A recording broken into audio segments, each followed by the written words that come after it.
পেয়ে যাবে রাসূলের ঠিক শাফায়াত। আমাদের বুয়েটিয়ান ভাইয়েরা এমনকি বুয়েটান বোনরা আমাদের চ্যাম্পিয়নের মুকুটগুলো বেশিরভাগ ক্ষেত্রে দখল করে রেখেছে। এই একটি বিষয় দেখে আমি খুব বেশি অনুপ্রাণিত এবং আমি খুব বেশি আশাবাদী যে আমরা বাংলাদেশের সাধারণ মানুষ যারা আছি, যারা আপনাদের দিকে আমরা চেয়ে আছি, আমরা যখন পৃথিবীর বিভিন্ন দেশে যাই, প্রিয় স্বদেশটা যখন অনেক তলানিতে দেখতে পাই, তখন আমাদের অনেক কষ্ট লাগে, তখন আমাদের অনেক দুঃখ হয়। আমরা কেন এত পিছিয়ে? আমাদের দেশের মানুষ এত উদ্যমী, এত পরিশ্রমী, অন্য অনেক দেশের মানুষের মতো অলস নয়। তারপরও আমরা কেন এতটা পিছিয়ে? এই কেনর যত কারণ বের হবে, তোর মধ্যে থেকে অন্যতম বড় কারণ হলো আমাদের দেশের বেশিরভাগ মানুষ বা উল্লেখযোগ্য সংখ্যক মানুষ তারা কোনোভাবে দুর্নীতি করার সুযোগ পেলে সেই সুযোগটা তারা হাতছাড়া করতে চান না। প্রিয় স্বদেশটাকে কুরে কুরে যে যেভাবে পারেন, উল্লেখযোগ্য সংখ্যক মানুষ সেভাবে এটাকে খেয়ে শেষ করেন। আপনারা যদি নীতিনৈতিকতায় বলিয়ান হন, আপনারা যদি কোরআন এবং হাদিসের আলো আলোকিত হন, তাহলে সেক্ষেত্রে প্রিয় স্বদেশের এই অভাবটি ঘুচবে। আমরা ইনশাআল্লাহ সেই স্বপ্নের প্রিয় স্বদেশ পাবো, যে স্বদেশ সমৃদ্ধ হবে, যে স্বদেশে অভাব থাকবে না। আমরা কম্পিটিশন করতে পারবো পৃথিবীর অনেক উন্নত দেশের সাথে।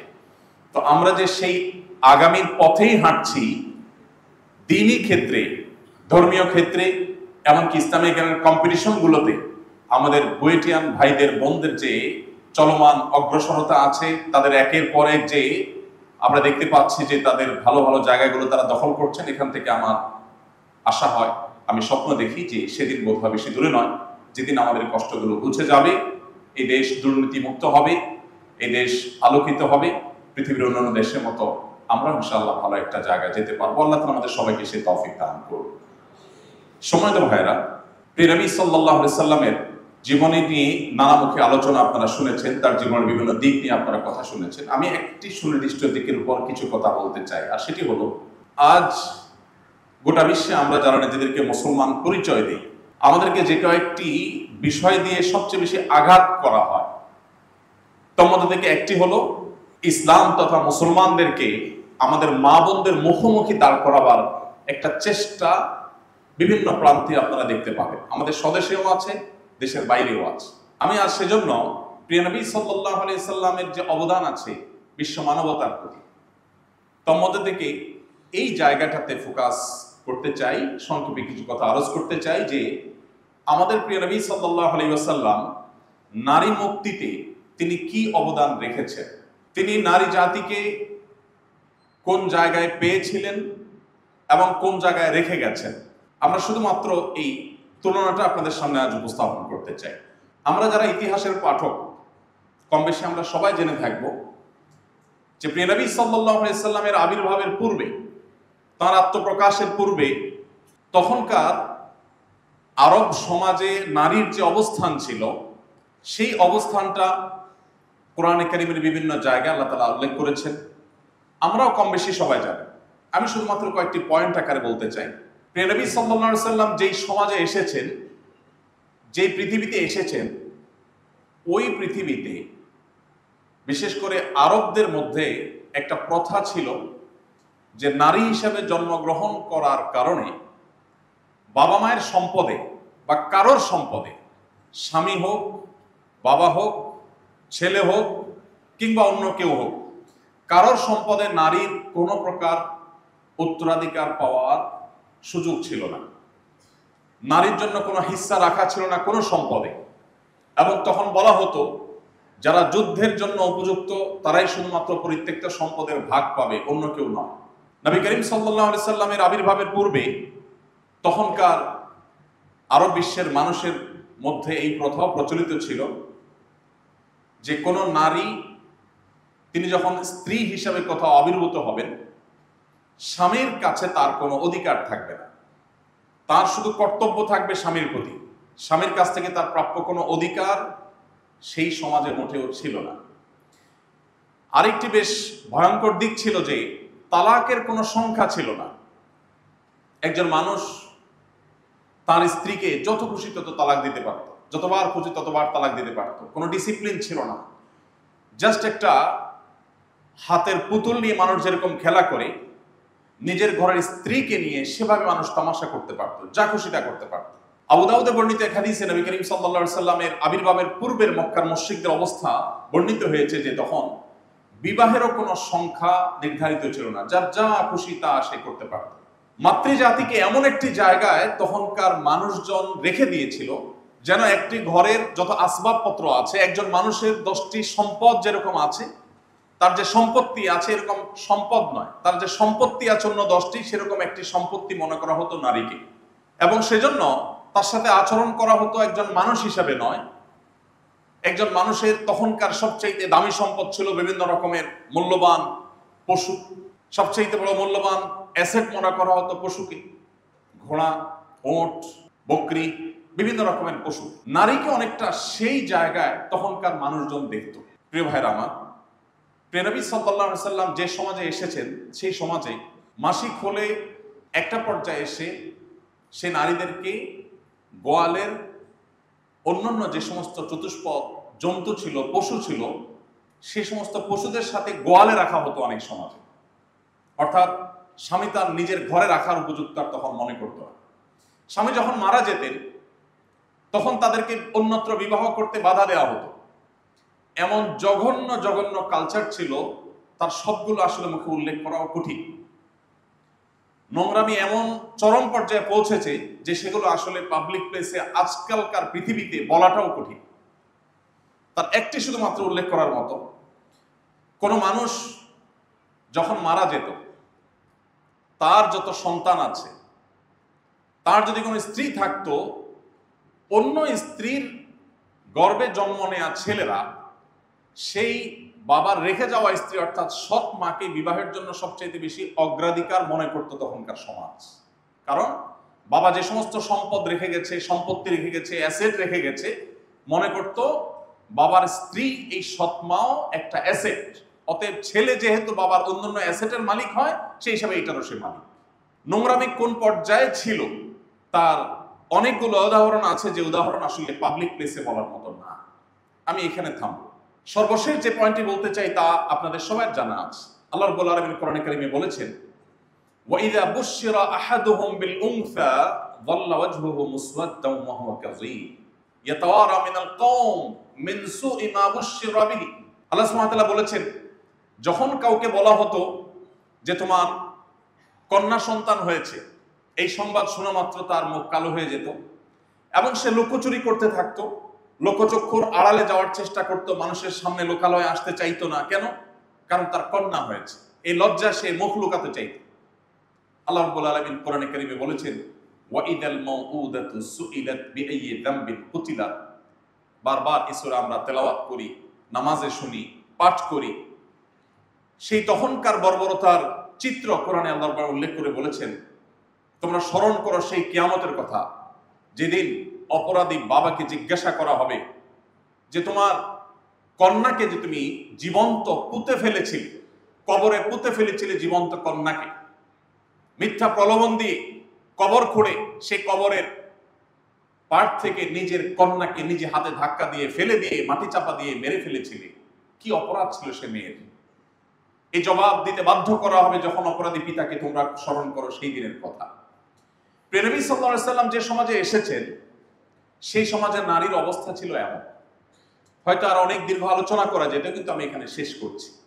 ইসলাম নারীকে কি দিয়েছে, প্রিয় নবী সাল্লাল্লাহু আলাইহি সাল্লাম বিশ্ব মানবতার জন্য কি রেখে গেছেন, সেই তুলনা বা সে আলোচনা করা ততক্ষণ পর্যন্ত যথার্থ হবে না যতক্ষণ পর্যন্ত আমরা সেই 1450 বছর আগের সামাজিক বাস্তবতাকে অনুভব না করব। একটি কথা আমি প্রায় বলার চেষ্টা করি, আজ 2024 বিশ্বের যে কোনো প্রান্ত থেকে নারী অধিকার নিয়ে কথা বলা, এটা অনেক ক্ষেত্রে ফ্যাশনের মতো একটা ব্যাপার, এটা একটা ভাবসাবের একটা ব্যাপার। এটা বললে আপনি সামাজিক সিম্প্যাথি পাবেন, অনেকের কাছে আপনি ভালো একটা অবস্থান পাবেন, পত্রিকাগুলো মিডিয়াগুলো আপনাকে কাভারেজ দিবে, আপনাকে সবাই বাহবা দিবে, বিশ্বের বড় বড় এম্বাসিগুলো আপনাকে সেদে সেদে অনেক প্রজেক্টের ফাইল আপনার থেকে ডেকে নিয়ে পাস করে দিবে, আপনার বাজেটের কোনো অভাব হবে না। প্রিয় নবী সাল্লাল্লাহু আলাইহি সাল্লাম যখন নারী মুক্তি নিয়ে কাজ করেছেন, তখন বিশ্বের বাস্তবতা ছিল সম্পূর্ণ এর বিপরীতে। তো আজকের পৃথিবীতে নারীর অধিকার নিয়ে কথা বলাটা সেফ জোনে থেকে বরং অনেকটা এই ইস্যুতে কথা বলাটা এটা আমাদের জন্য বেশ রিল্যাক্সের একটা ব্যাপার। নবী করিম সাল্লাল্লাহু আলাইহি সাল্লাম যখন নারীদেরকে তাদের প্রতি যে অপমান অপদস্থ চাপিয়ে দেওয়া হয়েছিল, তাদের প্রতি জুলুম এবং অবিচারের যে চরম সীমায় পৌঁছেছিল মানবতা, ঠিক তখন তিনি নারীদের জন্য কি দিয়ে গেছেন। এই কথাগুলো এই জন্য বলা যে আজও মুসলিমদেরকে এই কথা শুনতে হয় যে ইসলাম নারীদেরকে নাকি কোণঠাসা করে রেখেছে। এখনো আমাদেরকে সেই সমস্ত গালি শুনতে হয় যেগুলোর বিরুদ্ধে সবচেয়ে বেশি সংগ্রাম আমরা করেছি, আমাদের বাপদাদারা করেছেন, পূর্বপুরুষরা করে গেছে। আমি শুধুমাত্র কয়েকটি নজির আপনাদের সামনে উপস্থাপন করতে চাই যে এই নবী করিম সাল্লাল্লাহু আলাইহি ওয়াসাল্লাম তখনকার সমাজের নারীর যে অবস্থান ছিল সেখান থেকে তুলে তিনি ঠিক কোথায় রেখে গেছেন। সর্বপ্রথম যদি আমরা দেখি কোরআনের দিকে, তো আমরা দেখব যে পুরো কোরআন জুড়ে আল্লাহ রাব্বুল আলামিন নারীদেরকে নিয়ে এত বেশি সতর্ক করেছেন পুরুষ জাতিকে বা সমাজের সবাইকে, যে আলাদা করে পুরুষদের ব্যাপারে এর সিকি ভাগ আলোচনাও হয়নি। নবী করিম সাল্লাল্লাহু আলাইহি সাল্লামের হাতে সর্বপ্রথম ইসলাম গ্রহণ করেছেন একজন নারী, খাদিজা রাদিয়াল্লাহু তাআলা আনহা। ইসলামের জন্য অনেকেই জীবন দিয়েছেন, কিন্তু সর্বপ্রথম যিনি জীবন দিয়েছেন তিনি ছিলেন একজন নারী, সুমাইয়া রাদিয়াল্লাহু তাআলা আনহা। শুরু হয়েছে নারীকে দিয়ে। আবার প্রিয় নবী সাল্লাল্লাহু আলাইহি সাল্লামের জীবনের শেষ ওসিয়তগুলোর একটি ছিল ফাস্তাউসু বিন নিসাই খায়রা, তোমরা নারীদের ব্যাপারে আমার কাছ থেকে, নবী সাল্লাল্লাহু আলাইহি সাল্লাম বলেছেন যে তার কাছ থেকে যেন উপদেশ গ্রহণ করি, আমরা ওসিয়ত গ্রহণ করি। তিনি নারীদের সাথে সদ্ব্যবহার করতে, সদাচরণ করতে আমাদেরকে সতর্ক করে গেছেন। শুরু হয়েছে একজন নারীর ইসলাম গ্রহণ দিয়ে।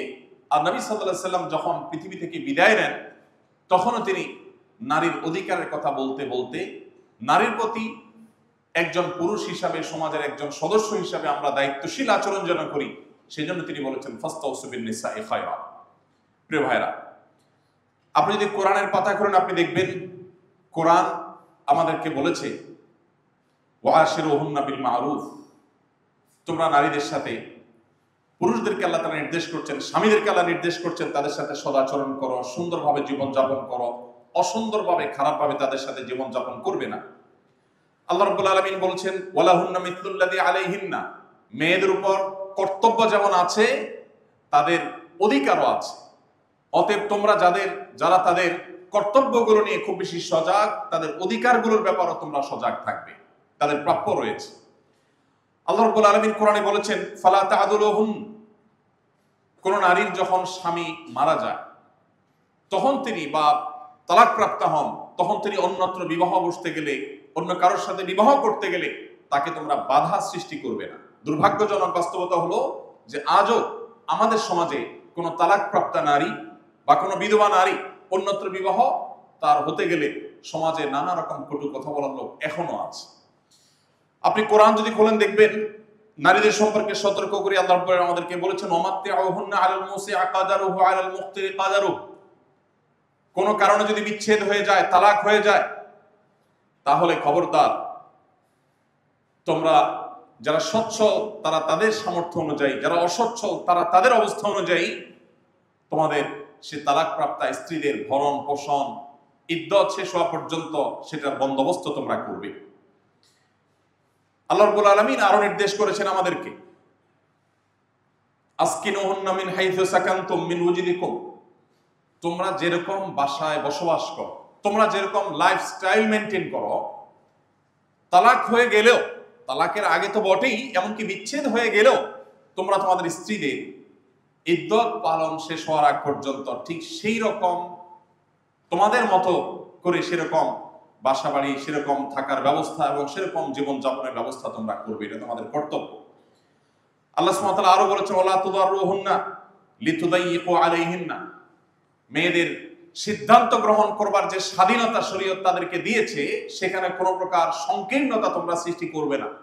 আল্লাহ রাব্বুল আলামিন আরো বলেছেন ওয়া আতুন নিসা সাদাকাতিহিন্না নিহলা, বিবাহের পর তোমরা মেয়েদের মহর সন্তুষ্ট চিত্তে তাদের প্রাপ্য অধিকার হিসাবে আদায় করে দিবে।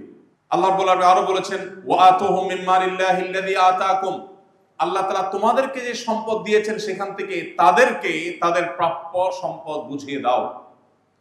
আল্লাহ সুবহানাহু ওয়া তাআলা বলেছেন হুন্না লিবাসুল লাকুম ওয়া আনতুম লিবাসুল লাহুম, শুধু তাদের উপরে চাপালে হবে না, তারা যেরকম তোমাদের জন্য পোশাক তুললো তোমরাও তাদের জন্য পোশাক তুললো।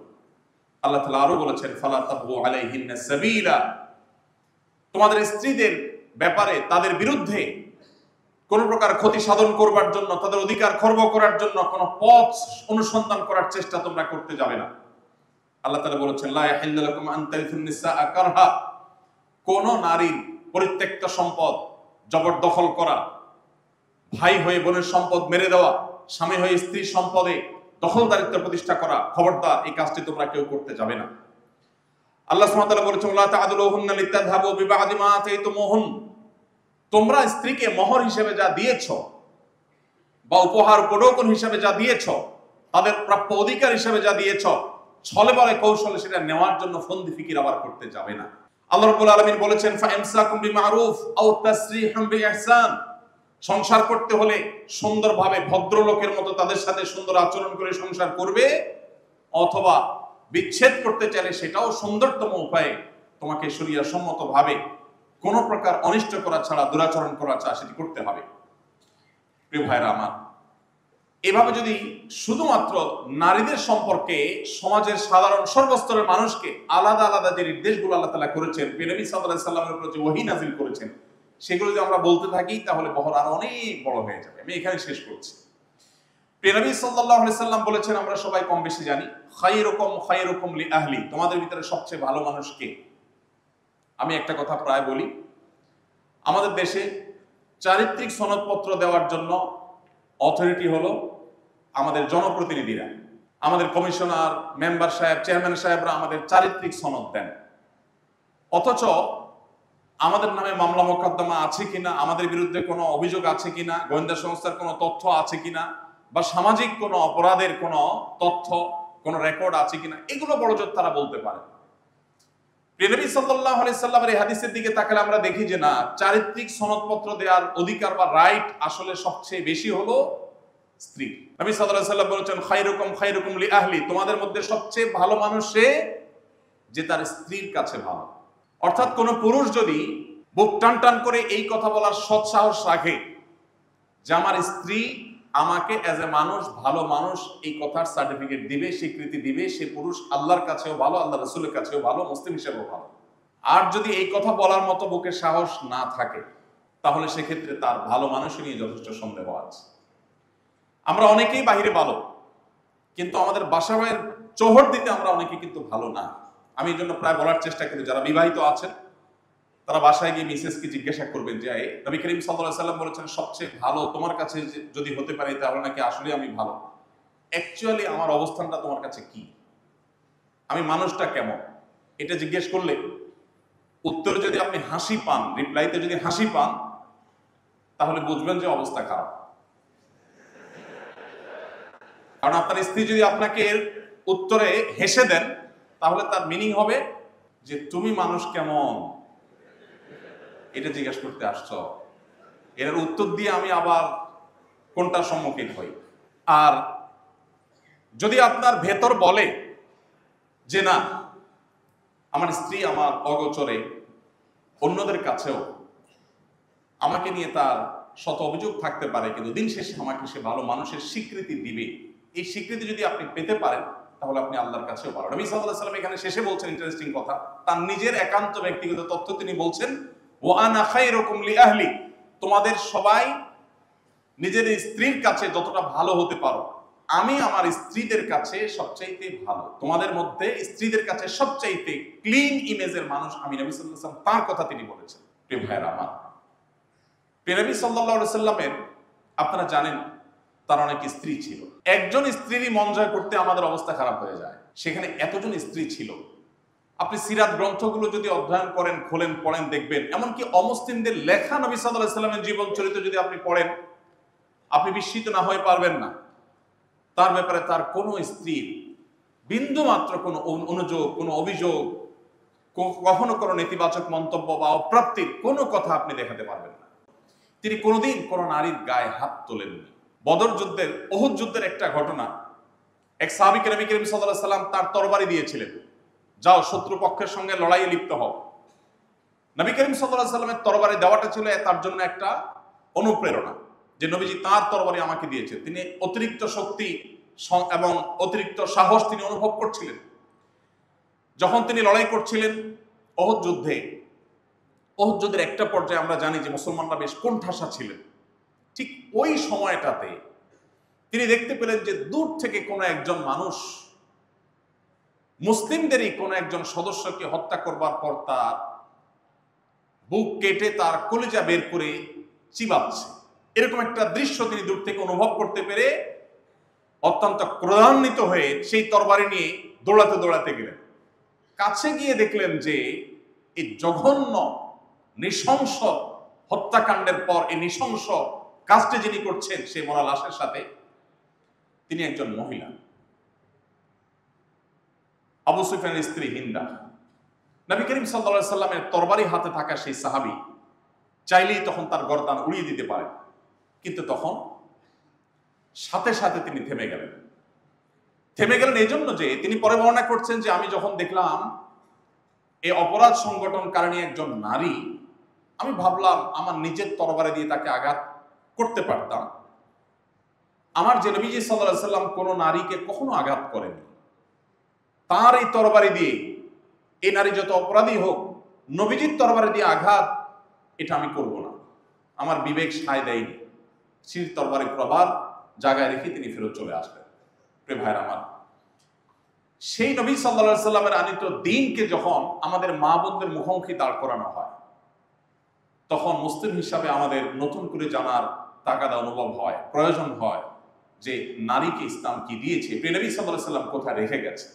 প্রিয় ভাইরা আমার, নবী করিম সাল্লাল্লাহু আলাইহি সাল্লাম তাকে জিজ্ঞাসা করা হয়েছিল আপনার কাছে সবচেয়ে প্রিয় মানুষকে, মনুষ্য জগতের সদস্যদের মধ্যে সবচেয়ে প্রিয় লোকটা আপনার কাছে কে? তিনি তাও একজন নারীর কথা বলেছেন, আয়েশা রাদিয়াল্লাহু তাআলা আনহা। তিনি বলেছেন আমার কাছে দুটো জিনিস প্রিয়, তার একটি হলো সালাত নামাজ, আরেকটি হলো সুগন্ধি, আরেকটা হলো তিনটি জিনিস, আরেকটি হলো নারী। এই নারী প্রিয় হওয়ার মানে হলো বাবা এবং মায়ের মধ্যে আমি মাকে প্রায়োরিটি দেই, ভাই এবং বোনকে স্নেহ করার ক্ষেত্রে আমি বোনকে স্নেহ করাটাকে অগ্রাধিকার দেই, ছেলে এবং মেয়ের ক্ষেত্রে মমতা স্নেহের ক্ষেত্রে আমি মেয়েকে অগ্রাধিকার দেই। সব ক্ষেত্রে নারীকে অগ্রাধিকার দেওয়াটা আমার ভালো লাগার মতো একটা বিষয়। প্রিয় ভাইরা আমার, নবী করিম সাল্লাল্লাহু আলাইহি সাল্লাম সেই জাহিলি সমাজের বুকের উপর দাঁড়িয়ে নারীকে তার জীবন সঙ্গী নির্বাচনের শতভাগ অধিকার দিয়েছেন। ইসলামী শরিয়ার দৃষ্টিকোণ থেকে কোন নারী তার জীবন সঙ্গী হিসাবে কাকে গ্রহণ করবেন না করবেন এটা একান্তই তার ব্যক্তিগত ব্যাপার। এমনকি ওই নারীর জন্মদাতা বাবা মার জন্য এই রাইট ইসলাম রাখে নাই যে তারা তাকে বাধ্য করবেন অমুককে তোমার বিবাহ করতে হবে। এই অধিকার ইসলাম বাবা মাকেও দেয়। নবী করিম সাল্লাল্লাহু আলাইহি ওয়াসাল্লাম তার একটা প্রসিদ্ধ হাদিসের কথা আমরা জানবো, অনেকে জেনে থাকবো, যে তিনি বলেছেন কোন ব্যক্তি তার তিনটি কন্যা সন্তান অথবা তিনটি বোন যদি তার ঘরে থাকে, তার বাড়িতে থাকে, অথবা কারোর যদি তিনটি না থাকে দুটিও থাকে, দুটি কন্যা বা দুটি বোন যদি কারোর থাকে এবং তাদের সাথে যদি সে সদাচরণ করে, ন্যায়নিষ্ঠ আচরণ করে, তাদের প্রতি কোনো প্রকার জুলুম অবিচার না করে, কোনো বৈষম্য না করে, অধিকার খর্ব না করে, তাহলে সেক্ষেত্রে এই যে তাদেরকে সুন্দর করে লালন পালন করলো, দ্বীনি তারবিয়াত তাদেরকে দিল, তাদের অধিকার দেয়াতে কোনো প্রকার কার্পণ্য করলো না, ত্রুটি করলো না, নবী সাল্লাল্লাহু আলাইহি সাল্লাম বলেছেন এই ব্যক্তি জান্নাতের নিশ্চয়তা থাকবে, সে ব্যক্তি জান্নাতে প্রবেশ করবে। আপনারা কোরআন হাদিসে অনেকেই কম বেশি পড়েছেন, আমিও পড়েছি। আমি কোরআনের কোনো জায়গায় অথবা হাদিসের কোনো জায়গায় পাইনি যে এই যে হাদিসে মাত্র দুটি কন্যা সন্তান জন্ম দেওয়ার পর দুটি কন্যা সন্তানের গর্বিত পিতা মাতা হতে পারলে তাদের জন্য জান্নাতের যে গ্যারান্টির কথা বলা আছে, এই দুইটির বিপরীতে আমরা যারা ছেলে আছি, 1 ডজন ছেলে লালন পালন করলে জান্নাতের বারান্দায়ও যাওয়া যাবে, এরকম কোন হাদিস আমার জানা নাই। পুরো কোরআনে কোথাও আপনি সূরাতুর রিজাল বা পুরুষ সংশ্লিষ্ট সূরা এরকম কোন সূরার কথা আপনারা কেউই জানেন না, আমিও জানি না, নাই। কিন্তু সূরাতুন নিসা আছে। সূরাতুন নিসা মানে কি? নারী সংশ্লিষ্ট সূরা। এবং এই সূরাটা কোরআনের সবচেয়ে বড় সূরাগুলোর একটি, বহু পৃষ্ঠাব্যাপী দীর্ঘ আয়তনের সূরা। শুধু এই সূরাই নয়, সূরা তালাক, সূরা তাহরিম, মেয়েদের বিধিবিধানগুলোকে বর্ণনা করার জন্য আল্লাহ তাআলা আরো কয়েকটি সূরা সুনির্দিষ্ট করে রেখেছেন। প্রিয় ভাইরা আমার, নবী করিম সাল্লাল্লাহু আলাইহি সাল্লাম নারীদের হজকে জিহাদ বলেছেন, যে আমরা পুরুষরা জিহাদে শামিল হয়ে আল্লাহর সন্তুষ্টি অর্জন যতটা করতে পারবো, নারীরা শুধুমাত্র যদি হজ করতে যায়, নারী হিসাবে হজ করতে যাওয়াটা তার জন্য নানা রকম কষ্টের হয়, অনেক বেশি পরিশ্রম সেখানে থাকে, নারী হিসাবে অনেক সময় তাদের কষ্টের কারণ হয়, পর্দা মেনটেন করতে গিয়ে তাদেরকে এক্সট্রা হ্যাসেল নিতে হয়। এই যে তারা অতিরিক্ত কষ্ট করে, নবী করিম সাল্লাল্লাহু আলাইহি সাল্লাম তার বিনিময়ে তাদের হজকে জিহাদের সমতুল্য বলেছেন, বাট পুরুষদের হজকে জিহাদের সমতুল্য বলা হয়নি। ঠিক একইভাবে কোন নারী আল্লাহ রাব্বুল আলামিন কর্তৃক প্রদত্ত প্রাকৃতিক তার যে দায়িত্ব আছে, সন্তান গর্ভে ধারণ করা, সন্তান প্রসব করা, সন্তান গর্ভধারণ করার পর এই কষ্টের পর যদি সন্তান প্রসব করতে গিয়ে কোনো মা মারা যান, নবী করিম সাল্লাল্লাহু আলাইহি সাল্লাম তার সে মৃত্যুকে শাহাদাতের মৃত্যু হিসেবে উল্লেখ করেছেন। অথচ কোন পুরুষ তার যদি পেশাগত দায়িত্ব পালন করতে গিয়ে মারা যান, তাহলে তার জন্য আলাদা করে শাহাদাতের মর্যাদার কথা কিন্তু বলা হয়নি। আপনি এভাবে কোরআনে কারীমের পাতায় পাতায়, হাদিসের পাতায় পাতায় দেখবেন যে নারীদের অধিকার নিয়ে নবী করিম সাল্লাল্লাহু আলাইহি সাল্লাম কি করেছেন, কি বলে গেছেন। নবী করিম সাল্লাল্লাহু আলাইহি সাল্লাম বলেছেন, লা ইয়াফরুকু মুমিনুন মুমিনা, কোন পুরুষ কোন নারীকে, কোন স্বামী কোন স্ত্রীকে যারা খোঁচাখুচি না করে, অহেতুক তাকে ডিস্টার্ব না করে, ইন কারিহা মিনহা খুলুকুন রাদিয়া মিনহা আখার, যদি তার স্ত্রীর কোনো কিছু তার খারাপ লাগে, নিশ্চয়ই তার অন্য কিছু আছে যেটা তার ভালো লাগা কাজ করবে। হয়তো তার রান্নাটা ভালো নয়, তার চরিত্রটা হয়তো ভালো, হয়তো তার একটা জিনিস খারাপ, নিশ্চয়ই তার আরেকটা জিনিস ভালো আছে, অতএব সে ভালোটা দেখে খারাপটা থেকে যেন সে বেঁচে থাকে। নবী করিম সাল্লাল্লাহু আলাইহি সাল্লামের হাদিস থেকে যদি আমরা উপমা দিতে চাই তাহলে রাত পোহায়া যাবে, এত শত শত হাদিস আছে, কোনটা রেখে আমরা কোনটা নেব, কোনটা কোট করব সেটা আসলে চয়েস করাই কঠিন। নবী করিম সাল্লাল্লাহু আলাইহি সাল্লামের হাদিসের পাশাপাশি কোরআনেও পাতায় পাতায় মেয়েদের সম্পর্কে, আপনারা জানেন কোরআনে কারীমে আল্লাহ রাব্বুল আলামিন মৌলিক সব আদেশ নিষেধগুলোর কথা বলেছেন। একেবারে যে সমস্ত ছোটখাটো বিষয়গুলো আছে সেগুলোর ব্যাখ্যা করবার দায়িত্ব নবী সাল্লাল্লাহু আলাইহি সাল্লামকে দেওয়া হয়েছে, হাদিসের মাধ্যমে সেগুলো এসেছে। কোরআনে কারীমে মৌলিক কথাগুলো বলা আছে, সেই মৌলিক কথা বলার জায়গা কোরআনে আমরা শুধুমাত্র 10-20টা উদাহরণ দিলাম যে পুরুষদেরকে বা সমাজকে নারীদের সম্পর্কে আল্লাহ কতগুলো সতর্ক করেছে। আরেকটি সতর্ক হলো নারীদের চরিত্র এবং সম্ভ্রম রক্ষা করবার জন্য আল্লাহ তাআলা নির্দেশ করেছেন, কুল্লিল মুমিনিনা ইয়াগুদ্দু মিন আবসারিহিম ওয়া ইয়াহফাযু ফুরুজাহুম। হে রাসূল, ঈমানদার পুরুষদেরকে বলে দিন তারা যেন তাদের দৃষ্টিকে সংযত রাখে মেয়েদের প্রতি, যাতে তারা লোভাতুর দৃষ্টিতে তাকিয়ে তাদের সম্ভ্রমকে নষ্ট না করে। হয়তো কোনো মেয়ে, তাকে মুখে কেউ টিজ করছে না, মুখে কেউ উত্ত্যক্ত করছে না, শারীরিকভাবে কেউ হেনস্থা করছে না, কিন্তু মনে মনে তাকে নিয়ে যে বাজে কল্পনা জল্পনা, এটা যদি কেউ করে তাহলে সেও আল্লাহর খাতায় অপরাধী হবে। পৃথিবীর সমস্ত সমাজ নারীকে শারীরিক বা মানসিকভাবে হেনস্থা করলে সেটাকে অপরাধ বলে, কিন্তু মনে মনে নারীকে নিয়ে কেউ বাজে কল্পনা করলে সেটাকে পৃথিবীর কোনো সভ্যতা, কোনো সমাজ, কোনো আদালত, কোনো বিচার, কোনো জায়গা, কোনো দেশ এটাকে কখনো অপরাধ বলে না। অথচ প্রিয় নবী সাল্লাল্লাহু আলাইহি সাল্লাম যে শরিয়া আমাদের জন্য রেখে গেছেন, সেই শরিয়ার একটা অন্যতম সৌন্দর্য হলো যে এখানে নারীকে শুধুমাত্র তার ফিজিক্যাল এবং মানসিক হ্যারাসমেন্ট থেকে মুক্তি করা হয়নি, মানসিকভাবে মনে মনে, মনের জগতে আপনি কোনো নারীকে রেপ করলেও সেটাকেও আল্লাহ তাআলা অপরাধ হিসেবে কাউন্ট করে কিয়ামতের ময়দানে তার বিচার আল্লাহ তাআলা করবে। যেই মনে বাজে কল্পনাটা আপনি করেছেন সেটা মুখে যদি উচ্চারণ করতেন সেটা নিশ্চয়ই তিনি সহ্য করতেন না, কিন্তু তিনি যেহেতু জানেন না সেহেতু আপনাকে ধরতে পারেন নাই, আল্লাহ তাআলা সেটাকে বন্ধ কাউন্ট করবেন। এই জন্য আল্লাহ তাআলা বলেছেন পুরুষদেরকে তোমাদের দৃষ্টিকে তোমরা সংযত করো, নারীর সম্ভ্রমকে রক্ষা করার জন্য আল্লাহ তাআলা এটি বলেছেন। কোন নারীকে যদি কেউ মিথ্যা অপবাদ দেয়, ছেলেদেরকেও মিথ্যা অপবাদ দেওয়া হয়, এবং এই আয়াতের আলোকে সারা বিশ্বের সব উলামা ইকরাম মুফাসসিরুন একমত যে এটা নারী পুরুষ সকলের জন্য প্রযোজ্য, কিন্তু আলাদা করে নারীদের কথা বলা হয়েছে কারণ আমাদের সমাজে এখনো পর্যন্ত আমরা এই তথাকথিত আধুনিক বিশ্বেও আমরা দেখতে পাই যে নারীদের চরিত্রের উপরে যত দ্রুততার সাথে কালিমা লেপন করা হয়, ছেলেদের চরিত্রের উপর তত দ্রুততার সাথে কালিমা লেপন করা হয় না। এই জন্য আল্লাহ তাআলা বলেছেন, ওয়াল্লাযীনা ইয়ারমুনাল মুহসানাত, কোন সতী সাধবী নারীকে যদি তার চরিত্র খারাপ এরকম কোন উক্তি কেউ করে, বাজে মন্তব্য কেউ করে, সুম্মা লাম ইয়াতু বিআরবাআতি শুহাদা, এরপরে যদি 4 জন সাক্ষী সে উপস্থিত করতে না পারে, অপারগ হয়, অর্থাৎ যদি প্রমাণ করতে না পারে, তাহলে ফাজলিদুহুম 80 জালদাহ, ইসলামী দণ্ডবিধিতে, ইসলামিক বিচার ব্যবস্থায় ওই লোককে 80 বেত্রাঘাত করার নির্দেশ আল্লাহ তাআলা করেছেন।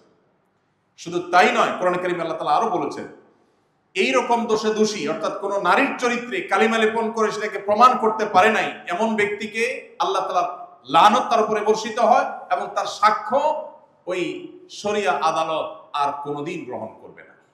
ভাইরা আমার, একই অধিকার পুরুষেরও আছে। ইসলাম পুরুষদের জন্য রেখেছে যে আপনি কাউকে মিথ্যা অপবাদ কারোর চরিত্রের উপর দিতে পারবেন না। বিশেষ করে সোশ্যাল মিডিয়ার এই যুগে আমরা তো কারোর ব্যাপারে মন্তব্য করতে আমাদের একটু বুক কাঁপে না। সামান্য একটু কোন রকম অজুহাত পেলেই, বিশেষ করে যদি প্রতিপক্ষ হয়, তাহলে তার কোনো কথাই নেই। আমাদের অনেক ভাইরা আছেন যে একজন মানুষ যার সাথে আমার আদর্শিক দ্বন্দ্ব আছে, যার সাথে আমার আদর্শিক মতপার্থক্য আছে, ধরা যাক তিনি আমার শত্রুতার জায়গায়, তারও যদি কোনো ইস্যু পাওয়া যায়, তখন সেটা তিলকে তাল বানিয়ে, সম্ভব হলে তিলকে কাঁঠাল বানিয়ে আমরা উপস্থাপন করি এবং এটাকে কোনো দোষ বিষয় মনে করি না। অথচ একজন ইমানদার, আল্লাহর সামনে তাকে দাঁড়াতে হবে, তিনি তার সেই জবাবদিহিতার বোধ থেকে তিনি কখনো কারোর প্রতি অবিচার করতে পারেন না। কোরআনে কারীমে আল্লাহ তাআলা বলেছেন, ওয়ালা ইয়াজরিমান্নাকুম শানাআনু কওমিন আল্লা তা'দিলু ই'দিলু হুয়া আকরাবু লিত-তাকওয়া, তোমার শত্রুর সাথে তুমি শত্রুতা বশত জুলুম করবার অধিকার আল্লাহ তাআলা তোমাকে দেন নাই। তোমার শত্রু হতে পারে কেউ, প্রতিপক্ষ হতে পারে কেউ, তার প্রতিও আল্লাহ তাআলার নির্দেশ হলো তুমি ইনসাফ করবে, সেক্ষেত্রে তুমি অবিচার করবে না। প্রিয় ভাইরা আমার, কোরআনে কারীমে আল্লাহ রাব্বুল আলামিন নারীদের অধিকার নিয়ে যত কথা বলেছেন, আমি তার দীর্ঘ ফিরিস্তি আর টানতে যাচ্ছি না। সর্বশেষ যে পয়েন্ট আমি বলে শেষ করতে চাই সেটি হলো, নারীদের পরিত্যক্ত সম্পদে যে হিস্সা রেখেছে, এটা নিয়ে আমাদের সমাজে সবচেয়ে বেশি আলাপ আছে। আজকের পৃথিবীতে আমাদের মুসলমানদের উপর যে সমস্ত দোষারোপ করা হয়, তোমার থেকে একটা হলো এটা, বলা হয় যে বাবার সম্পদে ছেলে যদি 2 আনা পায়, মেয়ে 1 আনা পাবে। এটা মেয়েদের প্রতি অবিচার মনে করেন অনেকে। আমরা দেখি মেয়েদেরকে আল্লাহ রাব্বুল আলামিন কোরআনে কারীমে যে হিস্সা দিয়েছেন পরিত্যক্ত সম্পদে, মেয়েরা যখন কন্যা হয় তখন কখনো কখনো বাবার সম্পদের অর্ধেক পায়, আবার বাবা যদি হেবা করেন, দান করে দেন, তাহলে পুরোটাই পেতে পারে। আর যদি 2 এর অধিক কন্যা থাকে কোনো বাবার এবং অন্য কেউ আর ভাই না থাকে, তাহলে সেক্ষেত্রে তারা বাবার সম্পদের 2/3 তারা শুধুমাত্র ওয়ারিস হিসাবে পায়। এছাড়া বাবা জীবদ্দশায় তাদেরকে উপহার উপঢৌকন হিসাবে আরো চাইলে দিতে পারে।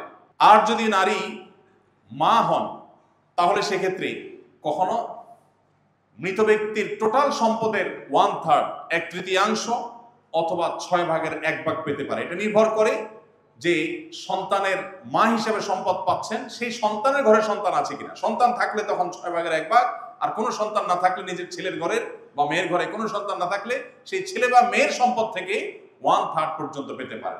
তাহলে কন্যা হিসাবে পাচ্ছেন, মা হিসাবে পাচ্ছেন। এবার আসা যাক স্ত্রী হিসেবে স্বামীর সম্পদে, যদি স্বামীর কোনো সন্তান না থাকে তাহলে 4/1 টোটাল সম্পদের, আর যদি সন্তান থাকে তাহলে 8/1 স্ত্রী হিসাবে পাচ্ছেন।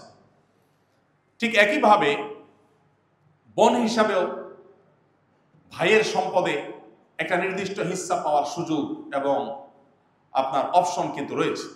তাহলে নারীরা, আপনি দেখবেন, স্ত্রী হিসাবে সম্পদ পান, মা হিসাবে সম্পদ পান, মেয়ে হিসাবে সম্পদ পান, বোন হিসাবে সম্পদ পান, সর্বাবস্থায় সম্পদ পাচ্ছেন। একবারে 100% থেকে নিয়ে কখনো 50%, কখনো 1/3, কখনো 2/3, কখনো 6/1, কখনো 4/1, কখনো 8/1, সর্বাবস্থায় পাচ্ছে। সব দিক থেকে সম্পদ পাবেই পাবে, এটা নিশ্চিত। আবার বিয়ের সময় স্বামীর কাছ থেকে মোহরও পাবে। তাহলে পাওয়ার ক্ষেত্রে সব দিক থেকে পাইল। ব্যয়ের ক্ষেত্রে কত % দায় আছে মেয়েদের? কোনো দায় আছে? আপনি ছেলে মানুষ, তখন মেয়েদের পক্ষে বললাম, আসলে আপনাদের পক্ষে একটু বলি। ছেলে মানুষ বিয়ে করতে গেছেন, মোহর আপনারা দিতে হবে, স্ত্রী দিবে না, স্ত্রী নিবে শুধু। এরপর বিয়ের পর প্রথম শ্বশুরবাড়ি যাচ্ছেন, স্ত্রীকে সাথে নিয়ে প্রথমবার বেড়াতে যাচ্ছেন, মিষ্টির টাকা কে দিবে? স্বামী। শরিয়ার নির্দেশ, এটা বাধ্য, বাউন্ড, স্বামী দিবে, স্ত্রী না। আবার শ্বশুরবাড়ি থেকে নিজের বাড়িতে ব্যাক করছেন, তখন ফলমূল মিষ্টি মিষ্টি যাই কিনেন, এটা বিলও কে দিবে? স্বামীই দিবে। তাহলে ব্যয়ের ক্ষেত্রে 16 আনা হলো ছেলে, আর আয়ের ক্ষেত্রে সব জায়গা থেকে আয়ের অপশন আছে কার? মেয়ে। এখন আপনি ছেলে হিসাবে প্রাপ্তবয়স্ক যখন হয়ে গেছেন, বাবার হোটেলে তারপরও খান, ভার্সিটিতে পড়েন, বাবা টাকা পয়সা পাঠায়, এটা তো বোনাস হিসেবে পাচ্ছেন। কোনো বাবা যদি বলেন যে দেখো বাবা তুমি প্রাপ্তবয়স্ক হয়ে গেছো, শরিয়ার দৃষ্টিকোণ থেকে বালেগ হয়ে গেছো, এখন আল্লাহ আমাকে বাধ্য করে নাই তোমার ভরণ পোষণ দেওয়া, অতএব তোমার চরকায় তুমি তেল দাও, এটা যদি কোনো বাবা বলতে চান তাহলে বলতে পারেন, সেই রাইট তার আছে। যদিও বেশিরভাগ বাবাই বলেন না, আলহামদুলিল্লাহ, তাদের নৈতিক দায়িত্ব থেকে তারা এটা করে। তো বাবার সম্পদে আপনি যতক্ষণ অপ্রাপ্তবয়স্ক ততক্ষণ পর্যন্ত ভাগ পাচ্ছেন, ভরণ পোষণ পাচ্ছেন, ভাগযুক্ত পরের কথা। প্রাপ্তবয়স্ক হয়ে গেলে বাবার হোটেলে খাবারের অধিকারটুকু আপনার নাই। কিন্তু মেয়ের কতদিন আছে? যতদিন বিয়ে না হয় ততদিন। বিয়ে হয়ে গেলে কার? স্বামীর। স্বামী মারা গেলে হয় ছেলের, নইলে ভাইয়ের, নয় আবার বাবা। কোনো না কোনো ভাবে কোনো না কোনো পুরুষের উপরে তার দায়িত্ব শরীয়ত বর্তাইছে যে হ্যাঁ কেউ না কেউ নিতে হবে। তাহলে ছেলে নিজের চরকায় তেল দিতে হচ্ছে প্রাপ্তবয়স্ক হওয়া থেকে নিয়ে। এরপরে এই বেচারা বিয়ের পরে স্ত্রীর দায়িত্ব, ছেলে মেয়ের দায়িত্ব, মা বাবার দায়িত্ব, সব দিক থেকে দায়িত্ব তার। কিন্তু সে বাবার সম্পদে যদি 2 টাকা পায়, আর মেয়েকে যদি সব জায়গা থেকে খরচের ব্যাপারে দায় মুক্তি দেওয়া হয়, এমনকি তার অন্যের খরচ তো দূরের কথা, নিজের সরকার তেলটাও তার দেওয়া না লাগে, অর্থাৎ নিজের ভরণ পোষণটাও নিজে যদি জোগাড় করা না লাগে, এরপর তার যদি 1 টাকা দেওয়া হয়, তার প্রতি কি অবিচার করা হয়েছে না সুবিচার করা হয়েছে? শুধু সুবিচার। নারী হিসাবে তারে বরং অতিরিক্ত দেওয়া হয়েছে। কিন্তু আপনি আমাদের দেশে প্রায় শুনবেন যে এক শ্রেণী মানুষ এটা নিয়ে খুব জোরে সোরে কথা বলে যে নারীকে বাবা মার সম্পদে সমান অধিকার দিতে হবে। ইসলাম সমান অধিকারের কথা বলে না, সরি, ইসলাম ন্যায্য অধিকারের কথা বলে। ইসলাম কখনো সমান অধিকার মেয়েদেরকে দিতে বলে না, ইসলাম বলে ন্যায্য অধিকার দাও। ন্যায্য অধিকার দিতেই কখনো সমান দিতে হয়, কখনো বেশি দিতে হয়, কখনো কম দিতে হয়। আপনার 2টা ছেলে আছে, একটা বয়স 10 আর একটা বয়স 20। সমান অধিকার যদি দিতে যান তাহলে জামা কেনার সময় দুইজনের জন্য একই সাইজের জামা কেনা লাগবে। আর যদি ন্যায্য অধিকার দিতে চান তাহলে যার জন্য যেটা অ্যাপ্রোপ্রিয়েট হবে তার জন্য সেই সাইজের জামা কিনবেন। ইসলাম ন্যায্য অধিকার দিতে বলে, সমান অধিকারের কথা বলে না। সমান অধিকার শুনতে অনেক চমকপ্রদ শোনা যায়, কিন্তু এটা বাস্তবতা সস্তা, অন্তঃসার শূন্য, বাস্তবতা বিবর্জিত। আপনার 2টি ছেলে আছে, একটার গায়ে জ্বর এসেছে 102, আরেকটার গায়ে এখনো জ্বর নাই। সমান অধিকারের দাবি হলো 2 জনকে ঠাসায় নাপা খাওয়াবেন, আর ন্যায্য অধিকারের দাবি হলো একজনকে কুসুম গরম পানি দিবেন, আরেকজনকে শীতল ঠান্ডা পানি দিবেন। এখন কি ন্যায্য অধিকার দিবেন না সমান অধিকার দিবেন, সিদ্ধান্ত আপনার। ভাইরা আমার, মুসলমানদের উপরে যে আঘাত করা হয় সে আঘাতগুলো একদিক থেকে না, চতুর্দিক থেকে।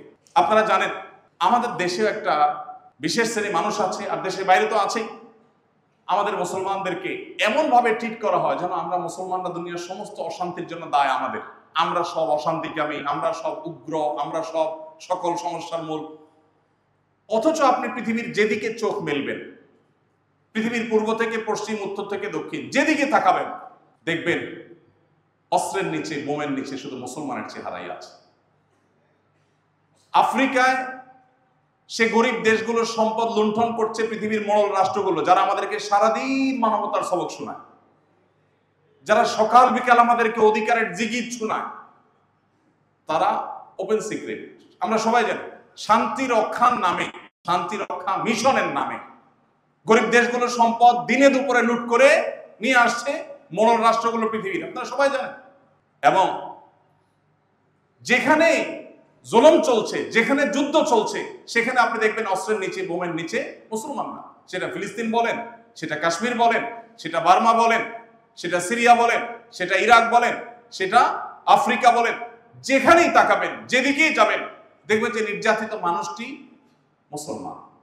এরপরও বলা হবে পৃথিবীর অশান্তি সৃষ্টিকারী উগ্র জঙ্গি কারা? প্রিয় ভাইরা আমার, আমাদের প্রিয় নবী সাল্লাল্লাহু আলাইহি ওয়াসাল্লাম তার যে মিশন, এই তাওহীদকে প্রতিষ্ঠিত করতে গিয়ে 27টি যুদ্ধে তাকে অংশগ্রহণ করতে হয়েছে। 27টি যুদ্ধে, এই 27টি যুদ্ধে অংশগ্রহণ করতে গিয়ে সর্বসাকুল্যে তার পুরো জীবনে যত মানুষ মারা গেছে সে মানুষের সংখ্যা হলো 1000, সম্ভবত 1013 জন বা 16 জন। এর মধ্যে আবার 600 জন ছিল ইহুদি, যারা বিশ্বাস ভঙ্গের দায়ে বিচারিকভাবে মৃত্যুদণ্ড পেয়েছে, তাহলে তাদেরটা বাদ রাখলে এটা তো যুদ্ধে মারা যায়নি। মাত্র 400 মানুষ নবী সাল্লাল্লাহু আলাইহি সাল্লামের পুরো জীবনের 27টি যুদ্ধে মারা গেছে, 400 মানুষ। এর মধ্যে আবার উল্লেখযোগ্য সংখ্যক মুসলমানরাই। তার গোটা মিশনকে গোটা পৃথিবীতে বাস্তবায়ন করতে গিয়ে এই মূল্য তাকে দিতে হয়েছে। আর আমাদের নতুন বাংলাদেশ পেতে কত মানুষকে মূল্য দিতে হয়েছে জীবন, প্রায় 2000-এর মতো মানুষ। ভাইরা আমার, 2টা বিশ্বযুদ্ধ করে 100 মিলিয়নেরও বেশি মানুষ হত্যা করেছে কারা? মুসলমানরা না? কারা করেছে? মুসলমানরা করেছে। 100 মিলিয়নেরও বেশি মানুষ শুধুমাত্র 2টা বিশ্বযুদ্ধে মেরেছে। এক একটা বিপ্লবের নামে হাজার হাজার লক্ষ লক্ষ মানুষকে পাখির মতো মেরেছে কারা? কিন্তু এরপরে আপনি দেখবেন যে সমস্ত তীর মুসলমানের দিকে, সকল দোষ মুসলমানের দিকে। আপনি আমাদের দেশের প্রেক্ষাপটে যদি চিন্তা করেন, মাদক বলেন, খুন বলেন, ধর্ষণ বলেন, সম্পদ পাচার করা বলেন, দেশটাকে একেবারে শেষ করে ফেলে, লুট করে শেষ করার কথা বলেন, যত রকমের অপরাধের কথা বলেন, এর মধ্যে আনুপাতিক হারে কয়জন হুজুরকে আপনি দেখতে পাবেন যে হুজুররা এই দোষে দোষী সাব্যস্ত হয়েছে? কয়জন?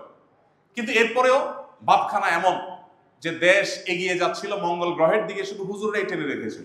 দেশটা বহু আগে মঙ্গলে চলে যেত, পারে নাই কাদের জন্য? হুজুরদের জন্য। হ্যাঁ আমার, এই অবিচার, এই জুলুম আমাদের প্রতি চলছে। আর এই কারণে আমি আপনাদের প্রতি উদাত্ত আহ্বান রাখতে চাই, মুসলমান শুধুমাত্র জন্মসূত্রে না হয়ে আসুন আমরা একটু পড়াশোনা করে মুসলমান হওয়ার চেষ্টা করি। আমি এই আহ্বান রেখে শেষ করতে চাই, আপনারা এই জাতির সবচাইতে বড় ভরসার জায়গা, আল্লাহর পর সবচাইতে বেশি স্বপ্ন দেখে মানুষ আপনাদেরকে নিয়ে, এই প্রতিষ্ঠানকে নিয়ে। মুসলমানের সন্তান হিসাবে শুনে শুনে মুসলমান না হয়ে, জন্মসূত্রে মুসলমান না হয়ে আসলে ইসলামকে একটু জানার চেষ্টা করি।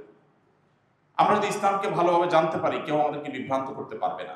আর যদি আমরা ইসলাম সম্পর্কে জ্ঞান অর্জনের যে ফরজ দায়িত্ব রয়েছে সেটা যদি আমরা সঠিকভাবে পালন না করি, তাহলে সেক্ষেত্রে অন্যরা আমাদেরকে বিভ্রান্ত করবে, আমাদেরকে ধ্বংস করবে, আমাদের মধ্যে সংশয় সৃষ্টি করবে, ইসলাম সম্পর্কে ধোঁয়াশা তৈরি করবে। সময়ত ভাইরা, আমি আর দীর্ঘায়িত করতে চাই না। আমি আশা করি প্রিয় নবী সাল্লাল্লাহু আলাইহি সাল্লামের যে জীবন দর্শন আছে, তার যে জীবন ইতিহাস আছে, সেটা একটি বারের জন্য হলো আপনারা শুরু থেকে শেষ পর্যন্ত পড়বেন। যে কোনো সিরাত গ্রন্থ, নবী সাল্লাল্লাহু আলাইহি সাল্লামের পুরো জীবনী, তার আবির্ভাবের পূর্বের বিশ্ব পরিস্থিতি এবং তার 63 বছরের জীবনী এবং তিনি পৃথিবীকে যে পর্যায়ে রেখে চলে গেছেন, তার এই জীবনীটা যদি আপনি একবার শুরু থেকে শেষ পর্যন্ত পড়েন, আমি সব জায়গায় এই আহ্বান রাখি, আপনাদের কাছেও রাখছি। আমার বিশ্বাস, মুসলমান হিসাবে আপনি আপনার ইসলামটাকে অন্যরকম ভাবে অনুভব করবেন, আপনার ভিতরে পরিতৃপ্তি আসবে। ইসলাম পালনটা আপনার কাছে বোঝা মনে হবে না, আপনার কাছে এটা আনন্দের মনে হবে, তৃপ্তির মনে হবে, যদি আপনি নবী সাল্লাল্লাহু আলাইহি ওয়াসাল্লাম পুরো জীবনটা একবার পড়ে শেষ করতে পারেন। শুধুমাত্র একটি সিরাত আয়োজনের মধ্য দিয়ে সীমাবদ্ধ থাকলে আমাদের হবে না। আমাদেরকে নবী সাল্লাল্লাহু আলাইহি ওয়াসাল্লামের সিরাত পাঠ করতে হবে, পুনর্পাঠ করতে হবে, বারবার পাঠ করতে হবে, একাধিক সিরাত গ্রন্থ পাঠ করতে হবে। আমি আমার জীবনের অভিজ্ঞতা থেকে বলছি, যতবার আমি সিরাত গ্রন্থ পাঠ করেছি, যতবার পাঠ করেছি, একই বই একাধিকবার পাঠ করেছি, আমি একাধিকবার নিত্য নতুন দিক নবী সাল্লাল্লাহু আলাইহি ওয়াসাল্লামের আমার কাছে উদ্ভাসিত হয়েছে, উন্মোচিত হয়েছে, এবং আমার ঈমানকে আমি ফিল করেছি, অনুভব করেছি যে অন্যরকম এক উচ্চতায় আল্লাহ সুবহানাহু ওয়া তাআলা ঈমানকে পৌঁছে দিয়েছে। আমি আপনাদেরকে আহ্বান রাখতে চাই যে শুধুমাত্র সিরাতের আয়োজন নয়, আসুন একটি হলেও সিরাত গ্রন্থ শুরু থেকে শেষ পর্যন্ত পড়ি, সম্ভব হলে আরো বেশি বেশি পড়ি, এবং সেই সাথে কোরআনে কারীম শুরু থেকে শেষ পর্যন্ত বুঝে বুঝে পড়া। আপনারা জানেন যে আমাদের অনেক ভাইরা আছেন, আমাদের এস এম নাহিদ হাসান ভাই বুয়েটিয়ান মানুষ, অথচ উনি কোরআনিক আরাবিকের উপরে যে কোর্স করার যে সমস্ত বই পুস্তক লিখেছেন, শত শত মানুষ উপকৃত হচ্ছে। আমরা মাদ্রাসা ব্যাকগ্রাউন্ডের হয়েও তার সে সমস্ত কাজ দেখে আমরা আশ্চর্য হই, অবাক হই, বিস্মিত হই যে আল্লাহ তাআলা কত বেশি খেদমত দিচ্ছেন। তো আপনারা আপনাদের পড়াশোনার পাশাপাশি, ক্লাসের বা একাডেমিক পড়াশোনার পাশাপাশি একটা সময় বের করে যদি আপনারা কোরআনের সান্নিধ্যে সময় কাটান, কিছু সময় যদি আপনারা নবী সাল্লাল্লাহু আলাইহি ওয়াসাল্লামের সিরাতের সান্নিধ্যে সময় কাটান, তাহলে আমি মনে করি যে আপনাদের ইসলামটা আপনারা অন্যরকম উচ্চতায় নিয়ে যেতে পারবেন, ঈমানের মিঠারটাকে আপনারা অনেক বেশি উপর নিয়ে যেতে পারবেন, আপনাদের ইসলামটা আপনারা অনেক ভালোভাবে অনুভব করতে পারবেন।